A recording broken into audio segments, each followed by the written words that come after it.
Are you concerned about all this corruption being misgendered as conspiracies? Well, don't you worry. Sit back, relax, and join in the conversation as we talk with today's guest. Welcome to another LSB Film Productions podcast with your host, Chris Brooks.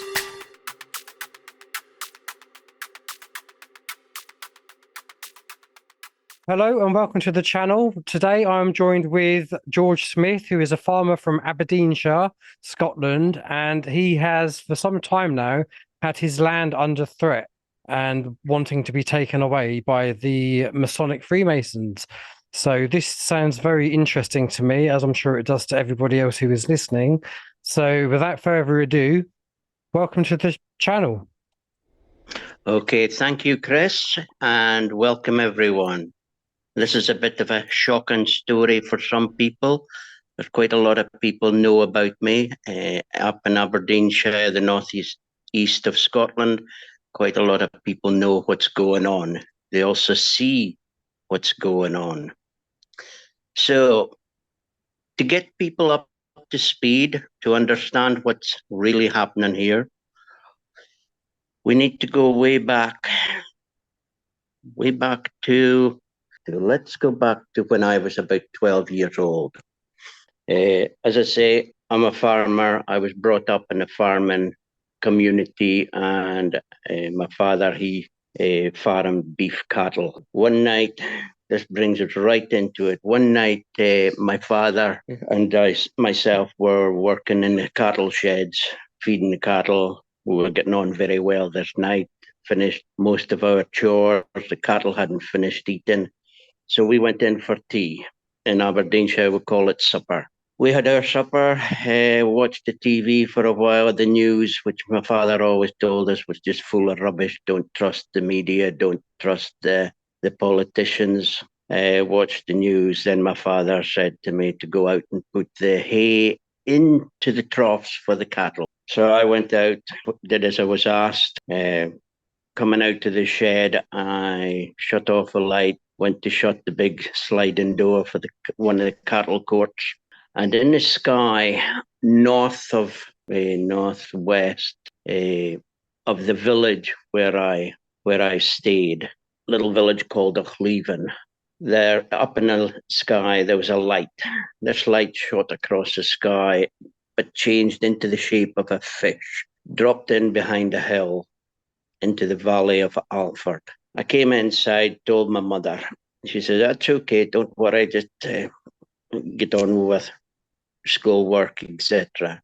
So later at night, my father told us about the different things that would go on in the past, the Freemasons, and how they would pay their own people more money for a crop than the average farmer would be being paid. So we were being well told, be careful, watch yourself, watch your back.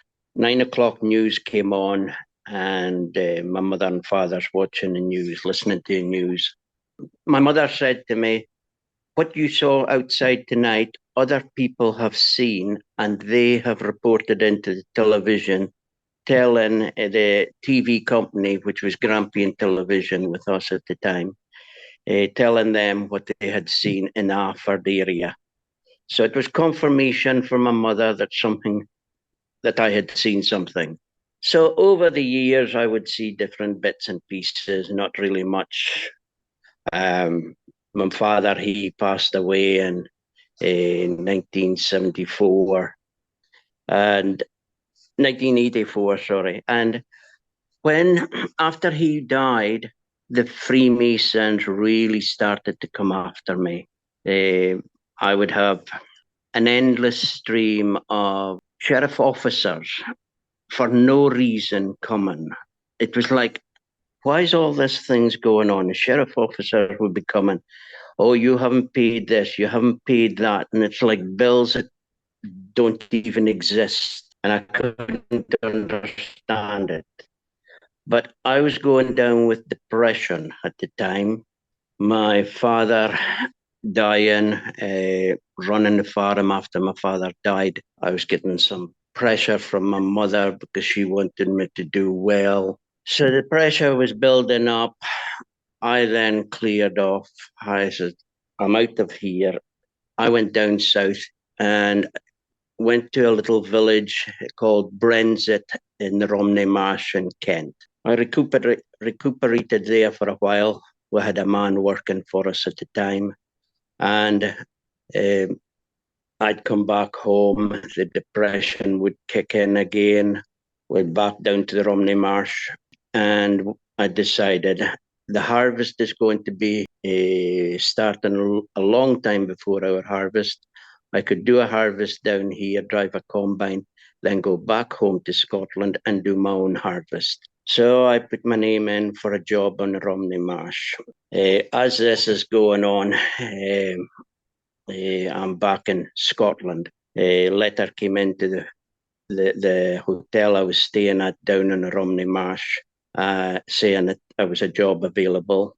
I phoned my farmer, went down, got an interview, got the job starting the following week.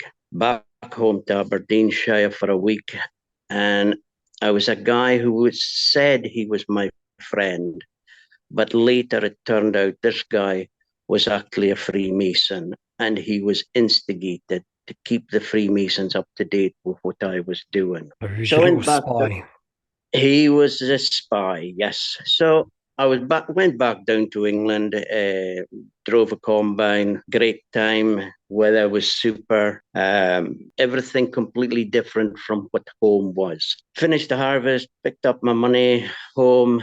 This friend, so-called friend, coming asking hundreds and hundreds of questions. And this tended to be my life from there on for a while. Going to England, driving combines, come back home, do the harvest. It was giving me money. It was helping the farm. But at the same time, I was also I'd started working, getting an engine to run using water as a fuel.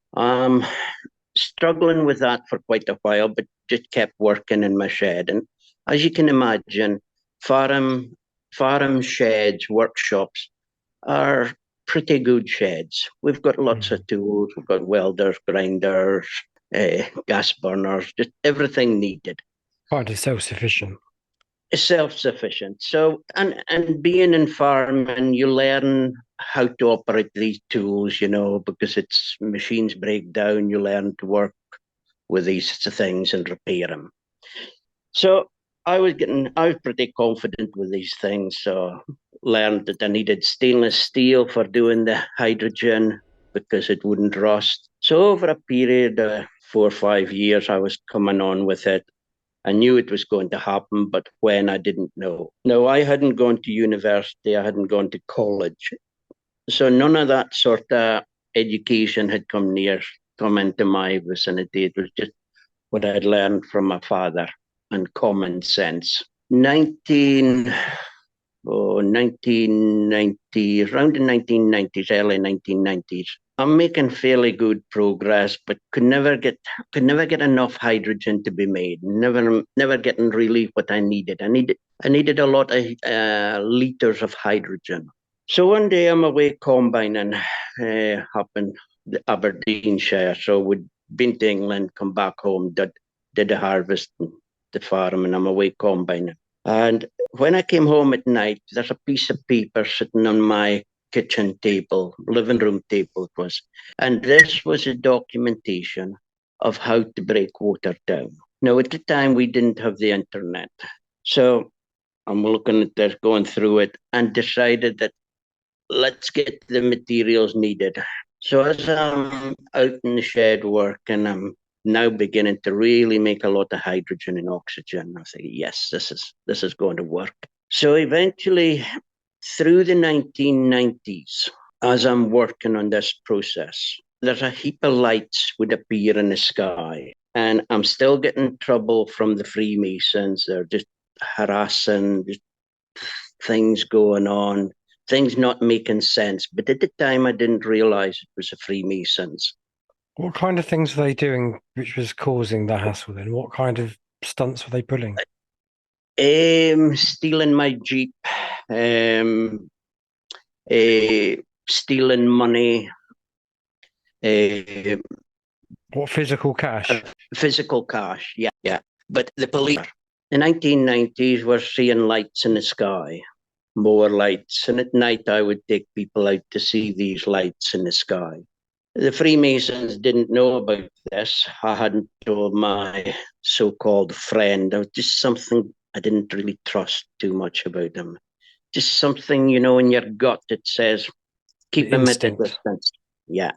But anyway, I'm taking other people out, telling them about the lights in the sky, and they're getting to see these lights. And the lights are coming closer and doing some amazing stunts. Brother-in-law's with me one night. We're in the combine. We see a light crossing the sky slowly. It's about a third the size of the moon. Now, as it's crossing the sky, it would appear at one point and then cross, then disappear. And years later, we found out that where the UFO started, where it appeared from, there was a stone circle. And where it disappeared, there was a stone circle. And this became a common occurrence. In Aberdeenshire, we have got 99 stone circles. So basically, wherever I look in the sky, if I am in a good frame of mind, I would see a light appear, move across the sky, play around in the sky, and then disappear. And this was a regular feature at nights. Hydrogen engine, still doing work on that. Hadn't got the engine to run, but I knew it was going to happen. One night I'm in bed, one night I awakened, and at the foot of my bed, I remember seeing through the night two little ETs at the bottom of the bed. And as I'm watching these, in communication, telepathic communication with these two little ETs, we're in happy conversation. And there's an aura around the two ETs. Aura would be stretching out about 3 inches from their bodies. But their hands and their legs were below the height of the bed. And then suddenly we are in goodbye communication. So we were having our hellos and happy conversation. They're bright and cheery. And then we're saying What was the goodbye. conversation? The conversation was basically the start of the conversation was sorry to have come and annoyed you at this time, but there was a test that had been done that they wanted to redo. It didn't match what should have been. So this test needed to be redone again. So at the time that I'd seen these two little ETs at the foot of my bed, I thought I need to draw a mural on the motorbike of my tank, on the tank of my motorbike. So I did that. But this was over a period of 6 weeks. And at that time, 5 nights a week, I would have to get up around 1 o'clock in the morning and go outside. And I would watch these lights bounce around in the sky and come back and go to bed. 5 nights a week, for 6 weeks. But whilst this was going on, I noticed one morning when I was having a shower that the right hand side of my lower leg had a black bruise. On the left hand side, there was a bruise as well, but not so prominent. And over the weeks, these bruises would disappear, but new ones would appear as they moved further up my legs and up my body. So, seeing these UFOs bouncing around, spoke to some friends. They came around to see these UFOs as well. We're communicating with them, asking them to bounce around in the sky for us, swing like a pendulum. And I don't suppose there's any footage or photographs of this. we weren't allowed to take footage at that time, but I am pleased to say I'm allowed to take footage now. So anyway, the footage, there's plenty of people seeing this, lots of people coming round to see me. whilst I'm doing a hydrogen engine, I'm down at a place in Inverurie. It was a farmer's market, and I was needing some welding rods. So at these markets, farm markets, once a year, you'll have different salesmen there with their stall. So I spoke to this man who was selling grinding discs and grinders and welders. So I asked if he had any welding rods, stainless steel welding rods. And he said, yes. So I says, can I buy a packet? And he says to me, what number do you want? And I didn't know what number I needed. But out of my mouth came 316. I was a bit shocked at that answer. He also was shocked. And at the time I was untidy, I had long hair, a bit like what I am today. And he says, he's just looking at me. I said, do you have the welding rods? Yes, he says. They're at the back of my stall. I says, can I buy them? Yes, but he kept looking at me. So he's backing back the stall, looking at me, trying to work me out. Picks up a box, comes and gives me the box. I paid him. Then he says, where are you? What are you wanting these rods for? I says, oh, it's just a science project. He then says, where are you from? So I says, oh, the Inch area. He said, do you have a phone number? I says to myself, this man must be okay. If there's a problem with these rods, he's going to change them for me. So I gave him my phone number. I tried out the roads the following week. 2 weeks later, the man phones me up one Sunday and he says, this is Simon Lake. Have you tried the welding rods? I said, yes. He says, I was out in the field, out in my garden one night. He says, I looked up in the sky and he says, I saw something cross the sky. I looked down in the ground and the grass in my garden was waving in the wind. And I'm thinking to myself, who on earth is this guy? He says, I looked back up. He says, and this aircraft was still crossing the sky. He says, this was a stealth bomber. He says, after it crossed, I looked back down at the grass in the garden and it had stopped blowing in the wind and the breeze. And I took a phone away from my ear, looking at it, thinking, what on earth is going on here? Who on earth is this guy? So he then says, have you seen anything in the sky? And I says, oh, I'm sorry, but I can't speak about that. So he asked if he could come to see me. So it was arranged he would come round the following week, which he did.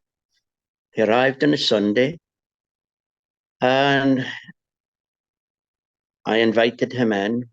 Before he sat down, he said to me, I need to tell you something. I am the head Freemason for the north of Scotland. I am a mentor at Aberdeen University. So I didn't kick him out of the house. I should have kicked him out at that time, but I allowed him to sit. Is this a member of the 33 degree masonry? Yes. He's at the top end. Okay. So he's asking questions about what I'm seeing in the sky. Now, he arrived and about to the farm without an address. I had never given him my address.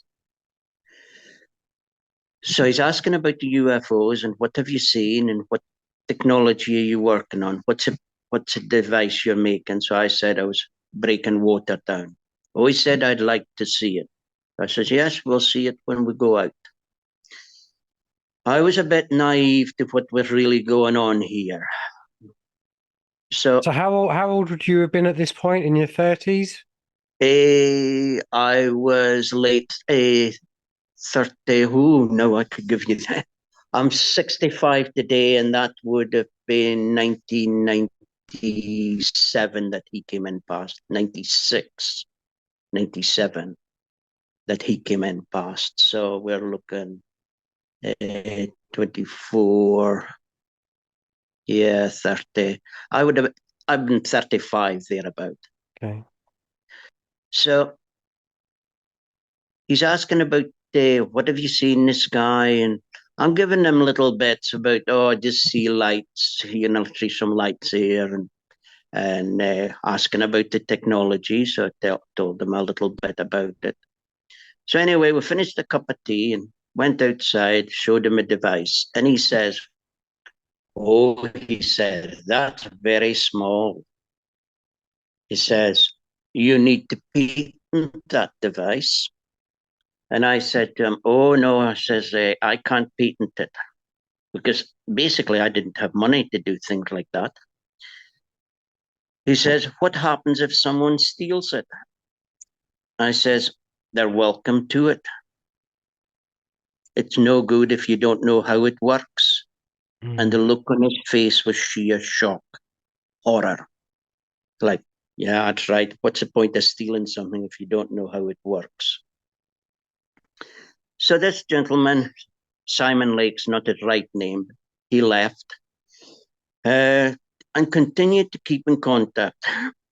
But I couldn't work out how he found out what my address was. I'd given him the details inch, but I hadn't given him my farm address. So obviously he had connections, but being a Freemason, that told me that he'd connected with the local Freemasons in Inch. But I still needed to find out some more information. So as he pops back every maybe once a month, 2 times a month, he'd come in past to see me. How are you? What's happening with the UFOs? And then he said to me, "I go to RAF Lossiemouth and I supply welding gear to the Air Force." And I'm thinking to myself, wow, this guy is very well connected.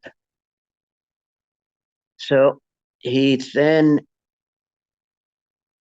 though he's going on asking questions about the UFO stuff, I'm not answering them. But he knew far more than he was letting on to me. Mm. It was just He fishing. says to me one day, he was fishing, yes.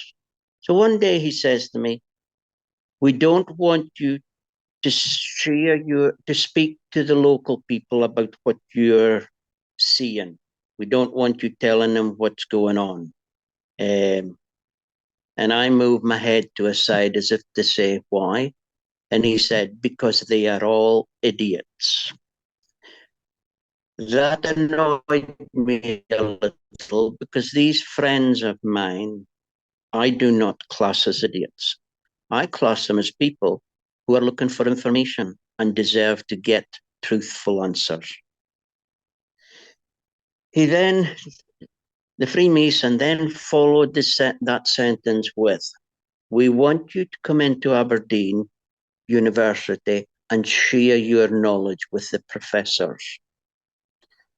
So I refused. I just said no. So back at my shed, going on doing some more work on the hydrogen. Eventually, I got it to work. I was also having motorbike rallies on my farm at a field that I gave to the local bike club, and we'd have 500 bikers. And I think it was 1998 that we had one of the meetings. We're down in the local village pub. They had a big hall in the back of the pub, holding 500 people for a dance at night. And I'm walking around the hall on a Saturday afternoon, and four people sitting at a table, 3 men, 1 girl. one woman. The one man puts his hand out and he says, George, we've been looking for your motorbike. Where is it? I says, oh, it's away getting a mural put on it. What is the mural you're drawing? I says, it's Jesus feeding the 5,000. So this man then looked across the table at two men, said, same theme. So the two men says, do we go? And the man said, no, only you, and pointed to the man across the table from him. He said, take him outside and speak to him. So this man standing nearest me stood up and looked down at me. He says, come with me. So we went out to the hall, past 150 bikers that was standing at a burger stand, and headed over car park with 500 feet or so. And he stopped, turned around and looked at me. And this guy says, you caused us a lot of trouble. And I'm looking at him thinking, who on earth are you? What trouble have I caused you? And I'm looking, he knew it, I knew it, I didn't understand what's being said. He said, you were driving around with that mural of the two ETs. He says, we are from RAF Lossiemouth. And everyone with any connection to you who knew anything about you was taken in and questioned. Who gave George the information for him to draw that ETs on the tank of his motorbike? So that tells you that these guys knew what the ETs looked like. He says, we're all questioned at the highest level.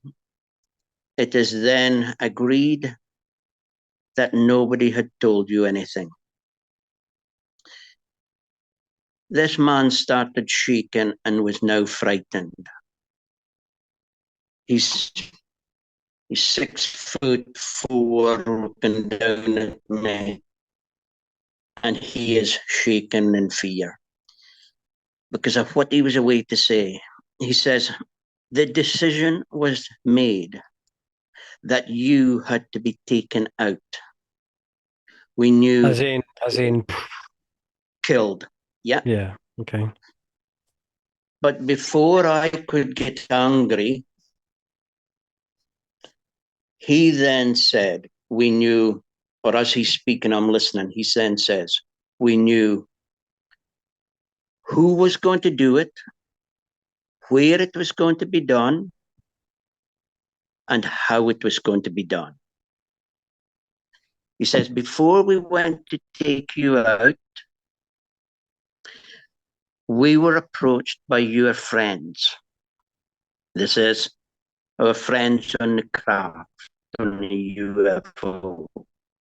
Sorry, say that again because you broke up. UFO had gone to RAF.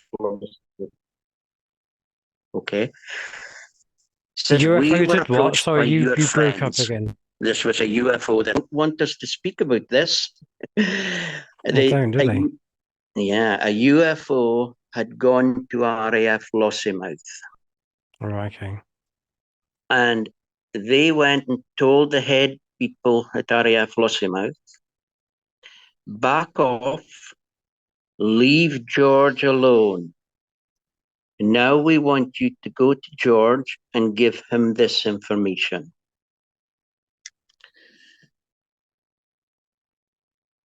The information that was given to me was, imagine you get up in the morning, you come downstairs, you have a fish tank. You see how the fish are in the tank, see everything's okay. You feed the fish, you go and have your breakfast, or you look for your favorite fish. You go and have your breakfast, you go to Aberdeen, you make a phone call to America and you fly to London. You come back home at night, you go to your fish tank and you look for your favorite fish and see everything's okay. And I'm going on nodding, saying, yeah, yeah, yeah. I understood what this was all about. He says, well, you are the favorite fish in the fish tank. How Okay. do you tell the fish in the fish tank what you have done all day? They don't understand breakfast. They don't understand going to Aberdeen. They don't understand flying to London or making a phone call to America. He says, we are the fish in the fish tank. So we here in humans on planet Earth are the fish on the fish tank, in the fish tank. And that's how it was put to me from the Air Force at RAF Lossiemouth, which was put to them from our brothers and sisters upstairs. Okay? Okay. He then says, this guy from the Air Force, he's still standing in front of me. He then says, we came down near your farm one night and we picked up a UFO. He says, my job, yeah, it's known. So he says, my job is driving the bus. And I would bus people out to a site. They would be the cleanup team. We'd take the craft back to RAF Lossiemouth. And he says, we have picked up quite a few around the northeast of Scotland. He then says, we don't have a clue how this thing works, and pointed to me and said, but you do. I smiled and thought, and that's how it's going to stay. I'm thinking to myself, that's how it's going to stay. Then asked a series of questions. He says, so I right hand down the side of my leg, and I started counting first finger, second finger, third finger at 3 different types that I meet. Before I got to the fourth one, he then interrupted and he said, where do you meet them? As in, where do you meet the ETs? Because he interrupted me with the first sentence, I then refused to answer the second. He then says, what technology have you been given to work on in your shed? With that, my mouth dropped. He then says to me, oh, he says, we're being watched. You go in one direction and I'll go in another direction. I'll go back to my friends, he said. So he left and I went to a toilet in another part of in the local bar. Went into this toilet and after I'd finished there, washed my hands, was at the sink washing my hands and the door opened. A person walked in, didn't know who it was. After I finished washing my hands, the person says, yes, you see, if you're on this planet here, as he puts his finger up against the wall, he says, and you want to get food, but your food is on this other planet. You need to get to that planet before you starve. Now I'm thinking to myself, this is crazy. This is weird, because this guy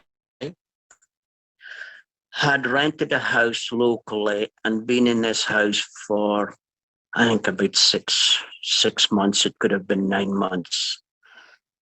But he used to throw big parties. And there was about 12 local guys and girls used to go to these parties on a Friday and Saturday night. And one of these guys that went to the party said that on a Friday night, there is over £1,000 worth of drugs on the table for us to basically candy for the night. They don't know where the money is coming to buy this drugs, Nobody seemed to know anything. But this guy had been in the pub regularly, and he tried to get close to me if people were speaking to me. He seemed to want to ear into what was being said, but he never spoke to me. This is the first time that this guy ever spoke to me. So he obviously was part of the military, the Air Force from our Flossie. So as the plot thickens, you begin to think, what on earth's going on here? Why have we got all these? We've got the Freemasons visiting, we've got the police harassing me, a little that we've got the sheriff officers giving me a hard time, the Air Force now coming to speak to me. Then one night, I'd had a big craft come. It was 4/10 of a mile in size. Came one night. The woman that had a local pub, she was allowed to see it. That put all the local people in the area knew about it. And so we got to the end of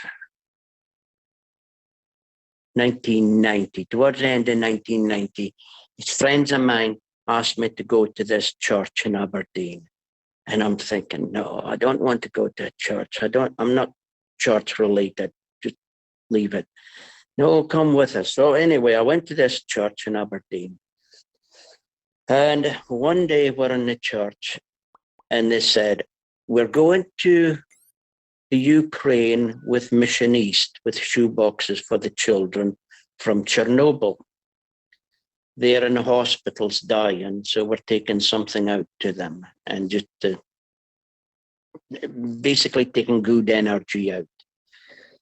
So I'm sitting there thinking about the Ukraine. My father had told me that it's a grain basket of Europe. It can feed everyone in Europe. And my right hand, my wrist is gripped by a hand, and my right hand is pulled up into the air. But I am looking slightly to my left. So when I looked around to my right, the hand had released my wrist, and I looked up, but there's nobody there, no hand, nothing. I couldn't understand this. So I'm sitting there, I've taken my Just an hand invisible down. force then. Yes. So I'm sitting there thinking, that's strange. Who did it? I looked over my shoulder. It wasn't the person, the people behind me, but nobody doing any jokes. Didn't understand. Following week, we're into the church again. And the pastor came to me and he says, George, your name came out of the hat for going to the Ukraine. My mouth dropped and he said, you did have your hand up last week, didn't you? And I said, yes. Well, you're going to the Ukraine. Do you have a passport? I said, yes. He says, can you bring it in next week? We have to put it down to the Ukrainian embassy in London. So I did this. We left Aberdeen on the 27th of December, 1998. We drove over to the Polish-Ukraine border. There was two vans. I had the van, which was the friend that was taken to the church. He was a tractor engineer and salesman. So he had a van that he gave us. Was it a tranny? It was a transit van. It was a white transit van. He serviced it, he prepared it, he did everything and made it ready for the trip. So we got to the Polish border. And at the Polish border, you have a lot of paperwork to do. A lot of things have to be done. So we went over the bridge into the Ukrainian side. And there's all these guards with automatic machine guns and hand grenades. And, it's just like a war zone. So we'd gone through the first checkpoint, number of people in the vehicles, went to the second one, our passports being checked, went to the next one, checking the vehicles, what's inside, went to the next one, passport for the vehicles. At this checkpoint, you have to have the registration document for your vehicle.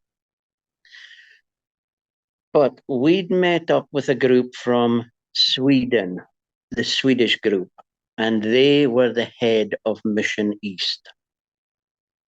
The main man, he was 6'6" in height. He was a big man, but loved the children. So all the documentations is going through. They're getting their paperwork. I'm asked for my documentation for the van. I said, I'm sorry, I don't have any. So Mission East man, the guy came to me and he says, you knew you were supposed to have this documentation. I says, no, I was never told. I says, all I knew was that we were driving here. I says, this is not my vehicle.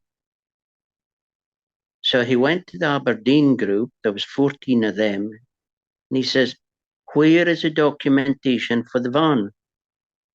I says, don't know. We didn't know there was supposed to be documentation. And this guy It's like the V5. Yes. So he says, you knew to have it for your own vehicle. Why did you not do it for the important vehicle, which has all the shoe boxes for the children? So he was angry with them. In his own way, he was angry. And they're saying, we didn't know, but he told them, you did know. He says, you have the paperwork in the office in Aberdeen. It tells you exactly what you have to take when you go to whichever country. The form is there, and you went through the form for your own vehicle. So he came back to me and he says, I am very, very sorry about this, George. And there was tears in his eyes. And he says, you are not getting into the Ukraine. You have to turn around and go home. And I'm looking up at him and says, no. I says, I'm going in. He said, no, you're not going in. That's not how it works here. You can't bribe them. You can't do anything. They won't let you in. No paperwork, no entry. I am so sorry, he says, really so sorry about this. So he went away to his bus. I'm got in over my van, sat in the van a while. Then this man came up to me with a gun, one of the border crossing guys. And he started speaking in Ukrainian. So I had to get the Swedish interpreter to come and help. So he's asking if we had a plate with the details. He wrote down the details of the chassis number, engine number, registration number, went away, wrote out the documentation in Ukrainian for me, brought it back and handed it. The Swedish girl come over, had a look at it. She says, you're getting in? She says, this has never happened before. Never.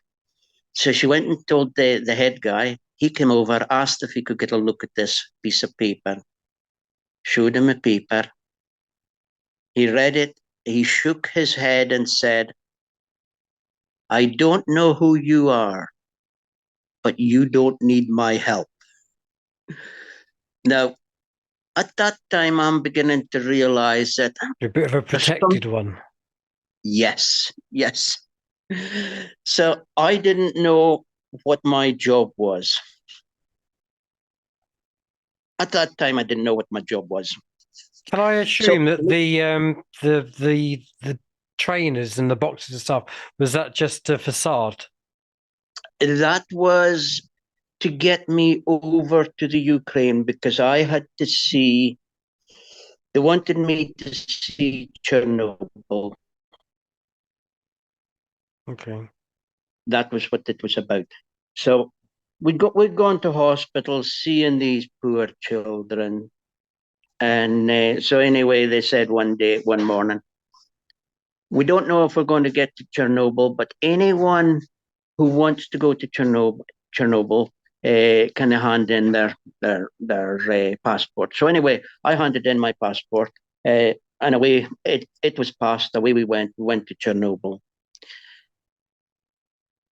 But at that, oh, I had right that morning when they're asking anyone here want to go to Chernobyl, my hand again, like in church, was lifted up. And at the time, I was next to a wall. So when I looked up at my hand, I thought, now I understand. You want me to go to Chernobyl. It's something I have to learn. And is this the So when aliens doing this? this is our star brothers and sisters. Okay. Yeah. They work in unbelievable different ways. Unbelievable. You want to have them on your side. You don't want to be a government member. You don't want to be a policeman. You don't want to be military. Because if you're against me, you're against our brothers and sisters. And when we go into the other parts of this, how's time going? Time is Yes. 21 minutes past 11. So How are we doing? We're okay for at least another half hour. Okay. I'll speed this up because we want to get some pieces where you'll be going, wow. So when we got to the Chernobyl, on the way to Chernobyl, we had to change buses at the 25-kilometer border. It's a conference around Chernobyl. Changed into the Chernobyl bus. There's areas in the scrubland all flattened and with a mound on it. I'm looking at that. And as a man, old clothes, really old clothes, sitting next to me. And he says to me in perfect English, he says, yes, he says, you are looking at these species that there are in the ground. I looked at them as, wow, you speak perfect English. He says, yes, he says, that is where the families were. Some of the families were. We came in after we bust them out of here and we bulldozed a hole in the garden, pushed the house into the hole, then leveled it up. So these spaces you see in the bush are all where people were living, families were there. And he says some of the children you've seen in hospital maybe came from that houses. I go, wow. So he then proceeded to tell me, he says the reactor is still burning. It is burning at a meter per year. And he says in 2 years, 3 years' time, it will have touched the drinking water table. So it's like, wow, this is stuff that I'm going, I can hardly handle some of this. So anyway, we got to Chernobyl, to the nuclear power plant. We stopped. This gentleman says, I am the nuclear physicist for Chernobyl. He thanked me for coming to the Ukraine, said, you're going along to the village of Chernobyl and have a good trip. So anyway, got to the school, into the crossroads in Chernobyl. We stopped the bus, went into the school, went upstairs to some of the classrooms. The plaster board was falling off the wall, pictures torn, etc. Everything in a mess. Came out of the school, and at the door, I basically broke down. That broke me. I saw we had 4 inches of snow on the ground, and I saw a green playground with the chutes and the swings and everything. And I imagined when I was 5 years old, meeting my friend at the steps of the school, and we would swap our sandwich before we went to play. And I'm thinking, this is terrible. The corrupt institutions would rather have a nuclear power plant than have everyone have a hydrogen engine and an electric generator on it, producing their own power. And these poor children that I've seen in hospital had no reason to die with radioactive burning, etc. So that basically broke me. I can imagine. Back home, oh yes, on the entry point into Kiev, it was exactly midnight, 1999. Fireworks were going off, so I'll never forget. April 1999, we had a wet spring, and this guy that was supposed to be a friend of mine, we'll call him Woody. He works in the woods. He says to me, he says, I'm going to America to a forestry demonstration. Would you come with me to help read the road map? I said, well, but the spring crop needs to get in. Oh, but he says, we'll be there and back before that.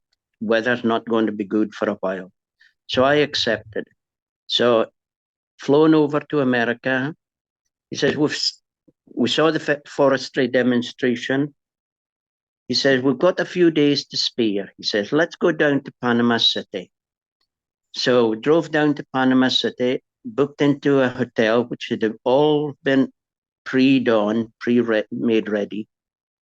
Once he'd booked me in, he says, are you okay? I says, yeah, fine. Then he started to panic. And he said, I have to go, I have to go, I have to go, I have to go. And I said, what's wrong? I have to go home, I have to go home. I said, no, just stay.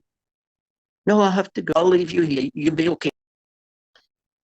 I'm thinking, what on earth is he doing going home? If flight's not ready until two days yet. What happened was, this is the honey trap now. This girl appears at night. I was out some cafes, and this girl appears, starts speaking with me, getting on very well together. She says, come home with me. Please come home with me. I said, no, I'm not coming home with you. I have to go back to Scotland. No, please come home with me. Please come home. I said, no, I've got to go home to Scotland. I says, anyway, you've got no combine harvesters for me to drive here. Yes, we have, she says. I says, you've got combine harvesters? Yes, she says. Well, she says, we've got sheds full of machines. I says, what kind are they? Oh, I don't know, she says. I says, what color are they? Oh, they're green and yellow. I says, sheds? Yeah, she says, they're sheds and sheds. They're all brand new machines. I'm thinking, this is crazy. So I said, no, I can't come home with you. I need to go home to my farm in Scotland. No, please come home with me. So I then says to her, I says, no, I can't come home with you. I says, and stupidly, I says, I'd have to sit at the table, breakfast table with your father. And she says, oh, no, it's okay. He'll be at his end of the kitchen with his friends, and we'll be at our end with our friend, with our people. And I was thinking to myself, this is not possible. I know farmhouse kitchens are big, but not that big. So I says to her, it must be a very big kitchen. Oh, yes, she says. We have got 3 swimming pools.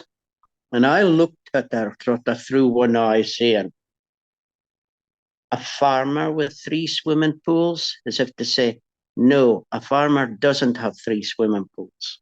Farmer doesn't have time to do 3 swimming. Exactly. A farmer has 1 swimming pool, then he gets on and does other stuff and buys other farms. She said, please come home with me. Please come home. I said, no. I says, she says, oh, I says, a farmer with 3 swimming pools. So she then says, no, he's not a farmer. He's a banker. And I says to her, a banker? Yes, she says. I says, David Rockefeller? Her mouth dropped and she says, well, he's not really my father. He goes out with my mother.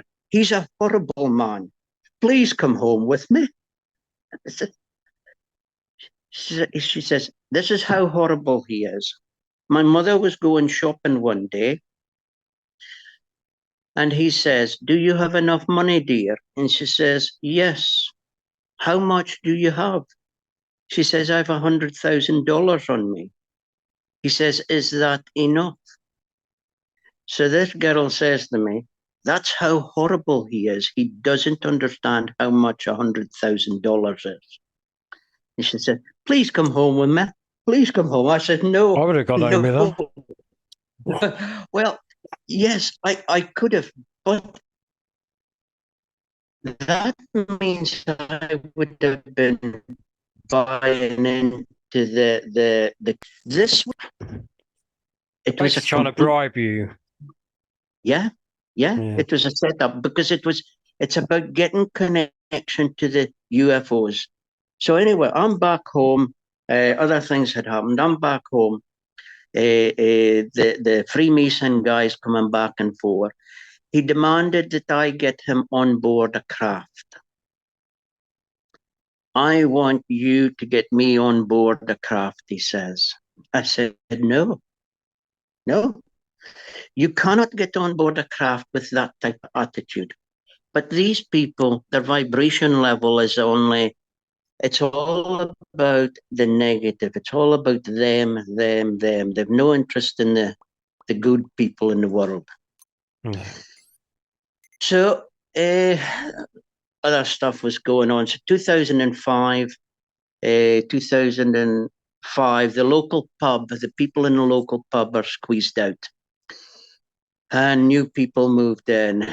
A woman, a boy and a girl, a young guy and his wife moved in, along with a brother and a husband. So I hadn't gone to the pub for 3 weeks. I usually pop down, have a Coca-Cola and play pool. I love my pool.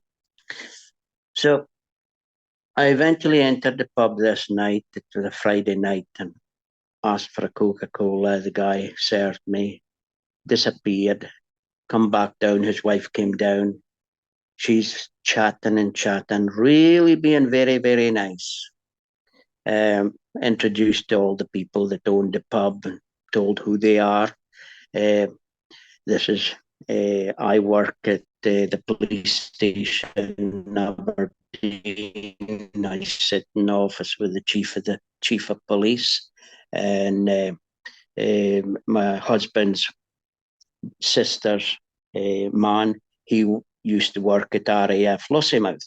So here we've got the head of the police at one side and RAF Lossiemouth at the other side. Their mother, the boy and the girl's mother, was married to a high up Freemason. So we've got a nice little wee triangle of dishonest, corrupted people. So on a Friday night, the mother and the father come to the pub, and the girl, the police, we'll call her the policewoman. She says to me, "Come and meet my husband's father, mother and father." So I went to meet them, and the man says to me, "Hello, George. Pleased to see you. I'm very sorry for everything that's happened to you in the past." And I looked at them, not understanding. And he says, "Yes," he says, "we stole your Jeep. All the trouble with the stealing your tractors and trying to bankrupt you, All that trouble was caused by us, the Freemasons. But he said, I didn't blackball you for your Jeep because I said you should be left with your Jeep, but I was overruled. And I'm just looking at them thinking, oh my God, can you believe it? So here's them basically telling me what they'd done. They won't do that on television. I wish they would, but they won't. So I knew to keep my distance. How else? At the end of that night, the policewoman, we'll call her, she says, are you coming back tomorrow night? I says, I don't know. But my nose was so far out, I tend to get nosy and I want to really see inside, see what's going on here. So I went down the following night, and there's this stunningly beautiful woman. Again, just like the one in America. And it's being made very clear that she is there for me. I can take her home with me if I want. I take it So you weren't married at this point. I'm not married and I've never No, been okay. married. Okay. So, because they would use the woman to get to me. So they're trying hard to get her in bed with me and nothing's working. So then one night they said to me, she went to kiss me and I moved away. All the rest of the guys in the pub are saying, George is crazy. She wants to go out with him and he won't touch her. I So bet they I all thought you were gay at one point. Oh, it's got to be batting for the other side. no, you hit the nail on the head there. So what they said was, this is to me one Wednesday night after the pool. The husband says, George, by the way, are you gay? And I said, no way. The policewoman then says, well, Emma's not gay. Basically telling me, why are you not getting in bed with her? But you see, they wanted to get a woman in bed with me because that means they can see what's happening through the night. They can see what I'm doing in my shit, know when I'm meeting with the UFO. But because I'm keeping a closed shop and keeping everyone away from me and not sharing too much information, the Freemasons aren't getting access to what's going on. So that was the second honey trap. And they tried for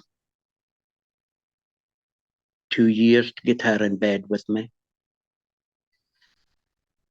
But at that time, had done a television, had been in the television because a man down in Kincardine area, he worked with the British UFO organization. And I'd been going looking to see what's going on with these UFOs in the 1990s. I wanted to get more information, not understanding. And so I'm going to these meetings to see if I could get answers. So this guy came and he says, oh, I'll help you. We'll help to answer your questions for you. Can I come up to your place and see what's going on? So he came up and I took him round where all the sightings had been and sharing different sightings and told him things. And he got to see the hydrogen engine. The hydrogen, making some hydrogen. And he then left. And a few months later, he phoned me up telling me, do not speak about this to anyone. You only speak to me. You phone me and tell me when things are happening. So 2004, he then phoned me one night and he says, you phone me every night and tell me what you have seen the night before. I said, what can you tell me about UFOs? What have you got other people that see and stuff? Can I get to meet them? No, he says, if nobody else, he says, you just tell me what's going on. So then he says to me, he says, I want you to come down here. Oh, yes, he says, there's a television in London going to do an article on you. You're going to be flown to London. A chauffeur-driven car is going to pick you up, take you to a hotel. You're going to be on television the following day, and they'll then take you back home. So I, I says, and who's the people? Oh, don't worry, they'll phone you tomorrow. So these guys phoned me up. So I says, and who's asking the questions? Oh, they said it's Julian. Julian, it's a gay guy from Liverpool. And I said, did you say gay? And he said, yes. So, oh, no. I said, no, I don't think so. No. Oh, in 2 weeks, this guy from Kincardine Bridge phoned me again. A TV program in the Midlands wants to do an article on you. Would you go and speak to them? So they phoned me the following day. Same again. I asked, who's going to be doing the questioning? Oh, it's a hard man from EastEnders. So they've gone from a soft person to a hard person. So I says, did you say EastEnders? He said, yes. I says, oh, I'm sorry, but I'm not allowed to watch EastEnders because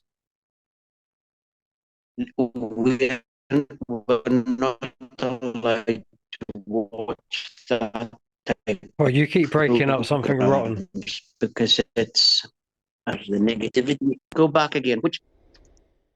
So From the EastEnders bit, you're not allowed to watch EastEnders. yeah, not allowed to watch EastEnders because it's negative and subliminal messaging. So I just said, no, sorry, I can't do it. So then there's another fortnight later, there's another program being set up. This time it's in Aberdeen with Grampian Television. The guy is Brian Cox that's doing the interview. He's from the north of Scotland here. And so we did the program. But before doing it, I had to meet the people from Grampian TV. So it was arranged we would meet down at Kincardine Bridge. So Brian says to me, he says, right, you'll come down here on the Friday night.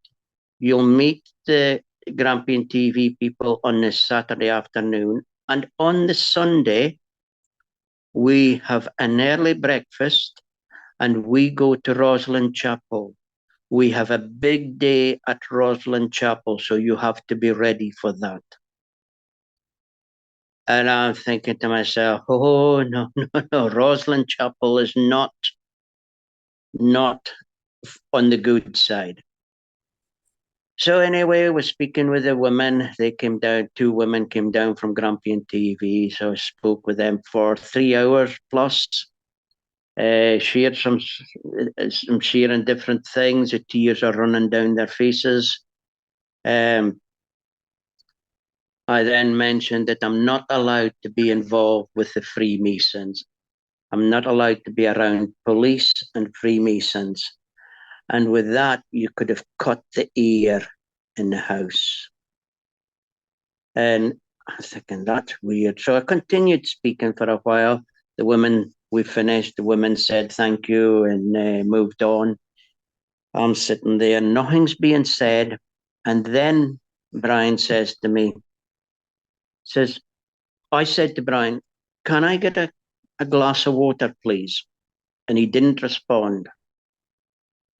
He then says to his wife, you better go and get him a glass of water. I'm thinking, wow, what's happening here? So I had my water. He then said, let's go for a walk.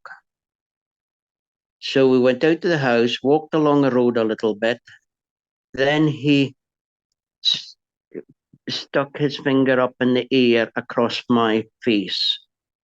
and pointing. He said, "Do you know what that is?" So I followed his finger, his arm and his finger, and looked up the top of a high building. I said, "Oh, yes." I said, "That's a Freemason lodge." Say, "Yes, and I am a member there." But when I'd spoken to Brian first down in London, the first question I said to him was, "Are you a Freemason?" And he said, "No, I am not a Freemason." So I said, "I can speak to you then." So between the time of meeting him, sharing information, he was speaking at different UFO meetings in different places like Probe and Blackpool. And he was revealing information I'd shared about time and how time operates, etc. And somewhere along that line, he had been approached to join the Freemasons. So So you don't I think that he was a Freemason to start with, and he just lied? he could have been, but I'm giving him the benefit of the doubt that he didn't lie. Okay. But I could be wrong. I I'm, could be wrong. I'm steering in the other direction, if I'm honest. I I think I think you would be probably right. Yeah, because I know that I've learned since that all of the Bafura, the American groups, all these groups are all infiltrated by the Freemasons, Illuminati, and they're all feeding information back up the line to the higher authorities. So anyway, he said, "We will go back to the house. You will pack your case and you will leave." I said, "Yes." So back to the house, packed, come downstairs. He says, "Oh, before you leave," he says, "I want you to have, you can have a, stay and have a tea with us." So tea is served. He sat down at the table. He then said, "You can now come to the table." Half the dish was emptied into his plate. I went to take some. He says, "My wife has to get out of that." So I took about 20% and of what the whole dish was, 10% of what was left. So I just took a small amount.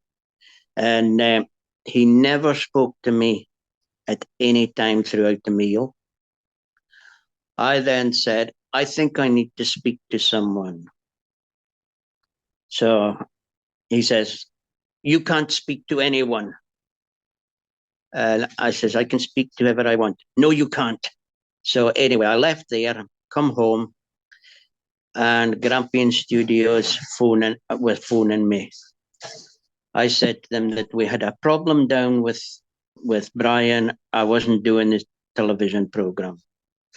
So they're pleading with me. And oh, before I left the house, at the door, Brian says, "We have a piece of paper, a document you have to sign." I said, "I sign nothing."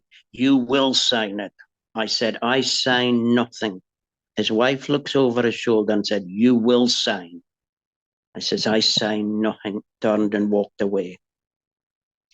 So I then told Grampian Studios this, and they said, "Leave it with us. We'll see what's going on here." So I just said, "I'm not doing a program, not going to do it." Then the Grampian director, the director for Grampian TV in Aberdeen, phoned me up.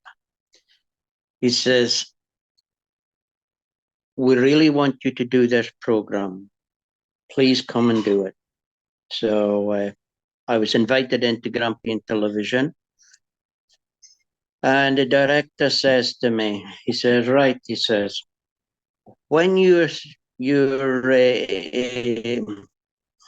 experiences were put through to us," he says, "I read the information and said this is not possible. I am in the media and I know everything. Not possible." He says, we checked you out." He says, "and you wouldn't believe how we checked you out." And I'm thinking, okay, you got to go to the mental doctors first, the mental hospital. Once that's cleared, you thought, right, you've got to go to the police. Then you've got to go to RAF Lossiemouth. So the director says, everything you say is right. He says, I couldn't begin to go through what you've gone through. He says, and by the way, Brian Allen, he has written a book about you, and that's why he wanted you to sign the document.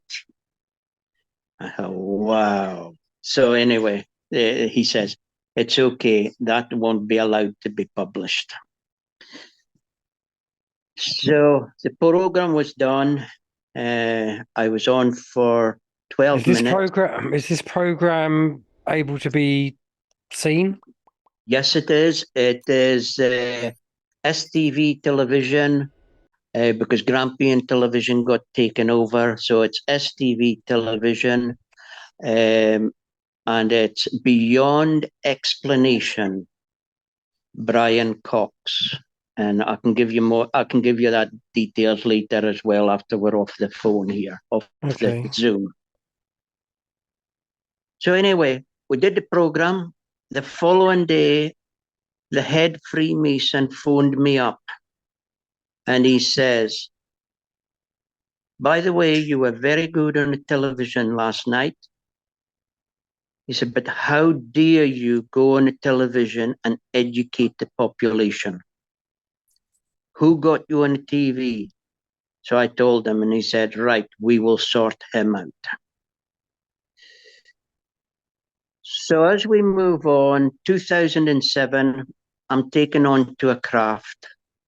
I'm shown an anti-gravity device. And I'm asked to build this device. So I'm working at building the anti-gravity device in my shed. 2008 come, 2009. 2011, I'm working on it one night, third week in January 2011. And the door, I went to the shed at 2 o'clock in the morning. I'd work through the night and come in at 8 o'clock in the morning, have a breakfast and go to bed. Because if I was working through the day, I would end up with officials turning up at my farm. So on this particular night, I'm in the shed. The door opens. A man walks in a high-vis jacket. And I shouted, get out.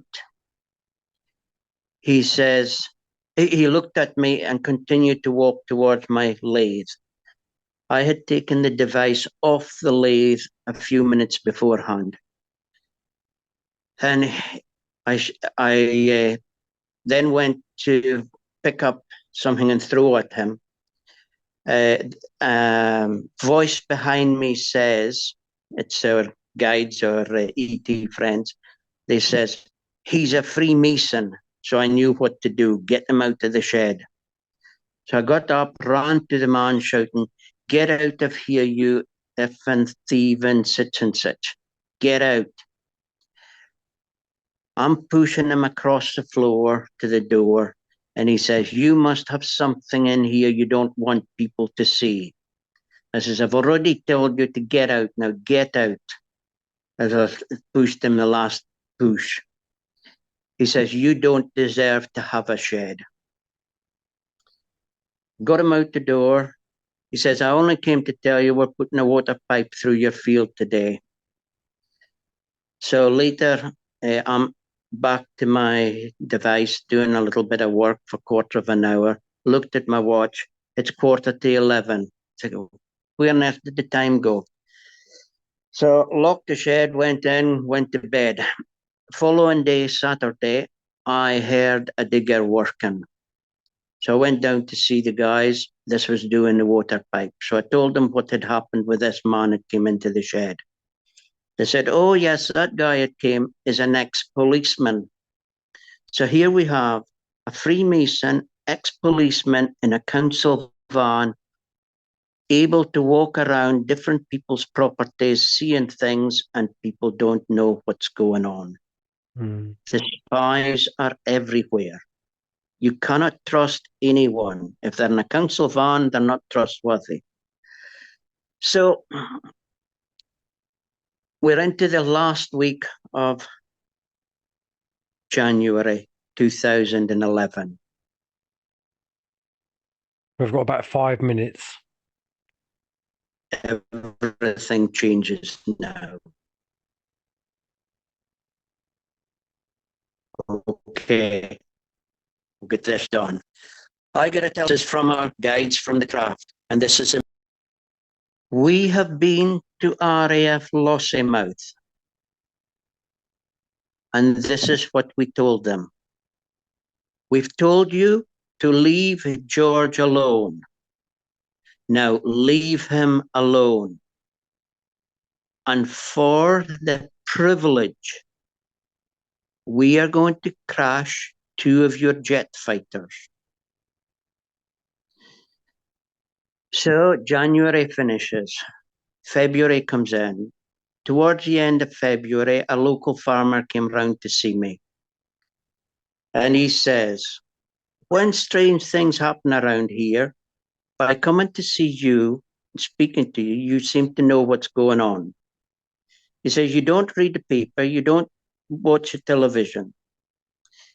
Do you know there's a jet fighter being taken out to the sea today? And he says, no, you don't, because you're not watching anything. I says to the farmer, I says, that's one of the 2 jet fighters that's going to be crashed. His mouth dropped and says, then he says, that is the second one. I says, when was the first one? Oh, he says, it was a while ago. So I looked it up. The first one was crashed in 29th of January, 2011. The second one, this one was crashed on the 15th of February. What date is it today? 16th of February? 16th, yeah. 15th. Was it 15th? 15th. It was crashed today, 2011, 12 years ago. Wow. There you go. Wow. Yeah, yeah, wow. Wow. So later, there's a phone call. There's a phone call made to me from the estate agent. How's the sale? I was selling my farm. How getting on with the sale of the farm? Oh, nothing happening just now. I then gets a telepathic message about a week later. This message was, we are going to have a major meeting. The words are not in our language, but major meeting. It's by very intelligent people who are going to do the right thing. It's about taking you off planet Earth because it's getting very dangerous for you here. So I'm phoning the estate agent and saying, how's the sale going? How's it going? Is there any offers, anything for my farm? And the woman on the end of the phone says, oh, by the way, George, I have to ask you a question. So here's a question, or questions. It's like she's reading from a script. She says, for all the trouble it's been caused in your life, i.e., all the harassment, the stealing of your Jeep, trying to bankrupt you, the police harassment, how much money do you want to draw a line under it? And I'm thinking to myself, wow, crashing 2 jet fighters makes a difference with these guys. So I'm thinking for quite a long time. So then she says, would you accept £10 million? So I told a friend of mine this, and he took a laugh and says, I know what you said. You said no, didn't you? I said, yeah, that's right. I didn't accept the 10 million because it Was means that a good price or not?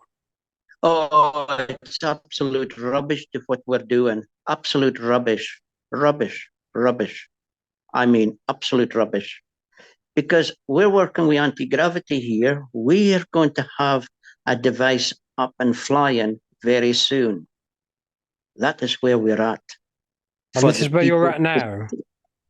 Yeah, but just now I'm on the run from the police and the Freemasons in Aberdeenshire. So I've been living in a van for 11 years now, because I had to get out to Aberdeenshire because the next part of this 2012, there was another two jet fighters crashed, and there was potentially a nuclear submarine going to be taken and set down in Tiananmen Square. And Tony Blair made an emergency meeting to the Chinese for that. So, Blimey. it- Well, I think we're gonna have to. I think we're gonna have to wrap that up and then do part two at another time.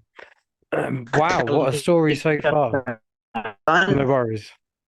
No worries. I'd like to come and see this thank you, everyone. anti-gravity craft when you're ready. You'll get to see everything. Don't worry. Nice one. I'll come Brilliant. and see you if you want. Let's Yeah. call it a day for this. We'll speak on the phone. Okay. Yeah, nice one. Brilliant. Okay, well, I'll just wrap it up for the audience watching. There you go. I know the audio's been a bit hit and miss, but I think you've managed to get the gist of what was being said.